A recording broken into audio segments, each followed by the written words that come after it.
tercetusnya zikir Kaabah ini bila mana saya pulang daripada Mekah mengerjakan ibadah umrah, dan ialah setelah melihat makam Nabawi, setelah menjejakkan kaki di Baitullah tu, Kaabah bermain-main di dalam minda saya, hati saya.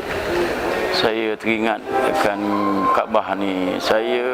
Lalu saya macam bagaimana nak memaparkan, nak menunjukkan kepada orang ramai, khususnya orang Islam, tetapi saya nak juga menunjukkan kepada non-Muslim, orang-orang bukan Islam, memahami sebenarnya sejarah Islam tu, khususnya Kaabah. Dan Kaabah ini adalah merupakan tempat kita menuju kepada satu destinasi, perantaraan kepada Allah. Dan golongan-golongan bang ini, agama-agama lain pun juga, termasuk agama-agama Kristian, di bawah di zaman-zaman Nabi Isa dulu, di zaman-zaman Nabi Ibrahim pun, dan orang-orang yang ramai orang yang faham, yang tahu tentang Kaabah, tetapi orang tidak tahu falsafah Kaabah. Ini dia. Jadi saya cuba mengambil beberapa syarat Islam, rukun Islam ataupun yang berlandaskan Islam, mengadunkan dalam Kaabah tu. Dan saya panggil dia zikir Kaabah. Umpamanya macam satu lukisan tentang zikir Kaabah, rukun Islam. Ada lima gelong kat situ tu dikeliling Kaabah, itu rukun Islam. Rukun iman ada 6. Macam 25 Nabi. 25 Nabi ni saya ada 2 siri 25 Nabi. Dan Jabal Rahmah ni Sa'i, Safa dan Marwah. Jadi perkara-perkara yang bersangkut paut tentang Islam itu saya adunkan dalam dinamakan zikir Kaabah. Zikir Kaabah itu sebagai dominan kepada hal-hal yang berkait dengan Islam ni. Jadi macam, dan banyak lagi sebenarnya benda tu belum lagi di yang ada ni, hanya 50% je. Ada lagi 50% lagi yang belum saya buat. Jadi, dan satu lagi, kalau kita perhatikan dalam zikir Kaabah tu, lukisan saya lah, bukan hanya zikir Kaabah saja. Saya ada 2 pasal kat dalam lukisan ni, termasuk dengan zikir kembaraku tu. Ada zikir kembaraku ni pasal kedua. Saya bermula dengan titik. Kerana titik ni bercambah, dan titik ni saya umpamakan sebagai ummah. Jadi kalau takbur lah, kalau saya kata saya berzikir setiap titik itu, tetapi saya cuba sedaya upaya menyebut nama Allah dalam pelbagai zikrullah. Subhanallah ke Allahu Akbar ke Alhamdulillah ke Astaghfar ke semua kan. Jadi saya melakukan karya itu berlandaskan dengan mengingati Allah. Saya berharap supaya apa yang saya buat itu mendapat keberkatan dari Allah, mendapat hidayah dari Allah dalam karya-karya saya. Kerana bukan hanya lukisan saja yang kita harus melakukan zikir ini. Dalam apa kerja sekalipun, apa tugas sekalipun kita lakukan, kita mesti sentiasa mengingati Allah. Jadi saya mengambil peluang itu. Bila saya adunkan Kaabah tu, dan titik-titik itu sebagai ummah, ada besar, ada kecil, ada berwarna-warni yang melambangkan pelbagai bangsa. Kerana Islam ni dianuti oleh pelbagai bangsa di dunia. Dan titik-titik itu pun ada yang besar kecil, menggambarkan pelbagai kategori manusia. Ada manusia yang angkuh, ada manusia yang ada duit tapi tak pernah mau nak menjengah Kaabah, ada manusia yang kecil saja titiknya tapi dah pergi ke Kaabah. Jadi pelbagai dimensi dalam lukisan saya tu, pelbagai titik-titik di dalam lukisan saya tu. Jadi kalau kita tengok satu lukisan yang bertajuk satu lukisan tajuk Zikir Kaabah, di manakah kita dalam titik-titik itu? Situ saya gambarkan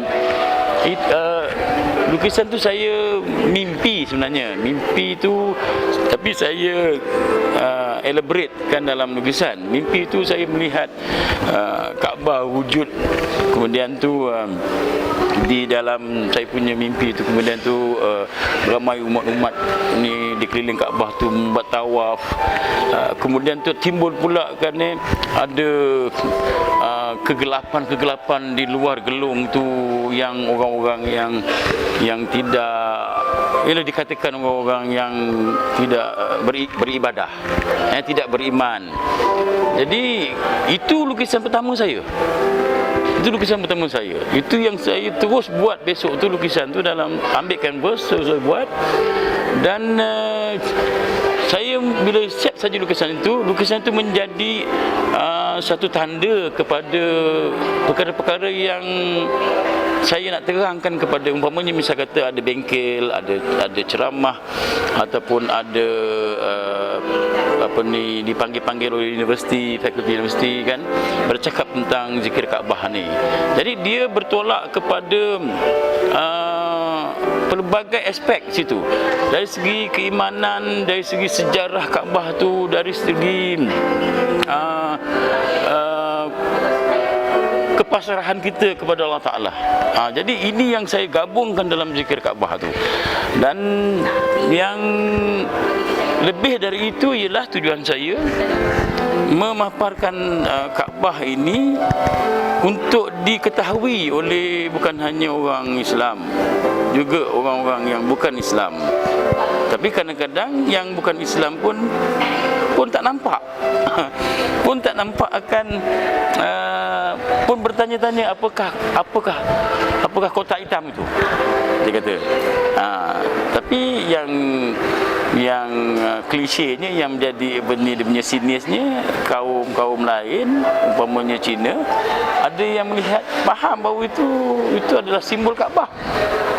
Untuk membuktikan itu, lukisan saya yang bertajuk Rukun Islam, 4 kaki kali 4 kaki, dibeli oleh pihak Ong Leong Bank Cina yang membeli, tapi bank Cina Islamik lah, section Islamik lah.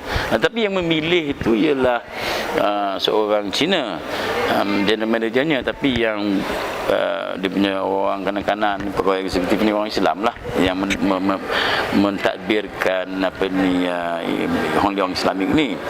Tetapi inilah dia yang tujuan saya tadi. Di samping itu, kadang-kadang ada di kalangan orang-orang yang barat yang datang, umpamanya macam saya duduk di hotel ni, dan pameran di sini dah 5 hari 6 hari, pelbagai manusia dari pelbagai agama yang datang menjengah pameran saya ini, dan saya mendapat reaksi dan respons yang cukup banyak daripada mereka, kerana saya membuat sesuatu itu ada bentuk pertanyaan, ada bentuk dilihat. Pasal lukisan saya ini lukisan impresionis dan ekspresionis, dan dicampur pula dengan aliran Islam tu kita masukkan Kaabah itu. Jadi persoalan-persoalan itu banyak di kalangan orang-orang yang ingin tahu apakah kotak itu. Saya tak tunjukkan Kaabah secara detail, secara realism, kerana saya tak mau bila realism tu orang dah faham lah itu Kaabah. Jadi saya nak orang berfikir bahawa kan a symbol square ni adalah establishment dalam Islam, bermula daripada arahan Allah Ta'ala kepada Nabi Ibrahim, membina satu bentuk bangunan yang 4 segi, dan ni dia punya falsafah pembinaan itu ialah besar maknanya dalam konteks evolusi itu, bahawa itu adalah ilmu sebenarnya. Kotak ni adalah ilmu. Kotak ni bermulanya arithmetic, bermulanya mathematics, bermulanya calculation, bermulanya pengiraan-pengiraan algebra dan sebagainya. Dan ini rahsia yang Allah bagi kepada diturunkan kepada Nabi Ibrahim dan seterusnya kepada para semua nabi sehingga ke Nabi Muhammad. Maka itulah Kaabah itu berkotak, tidak bulat.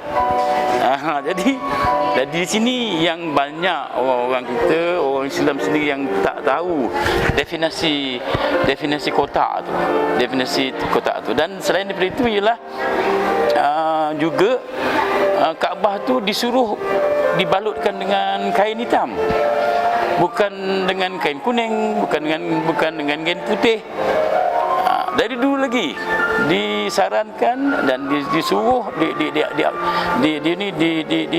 diarahkan kepada Nabi Ibrahim sehingga ke para nabi ditutupkan dengan hitam. Dan ini sebenarnya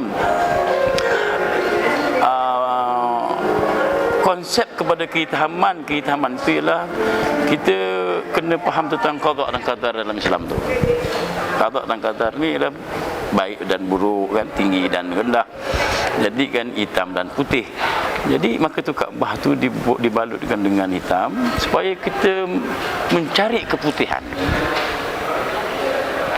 Itu definisi, mencari keputihan dalam kita punya ibadah kita, dalam kita punya kepasaran kita, sujud ke Kaabah itu kan, mencari cahaya di dalam kehitaman itu.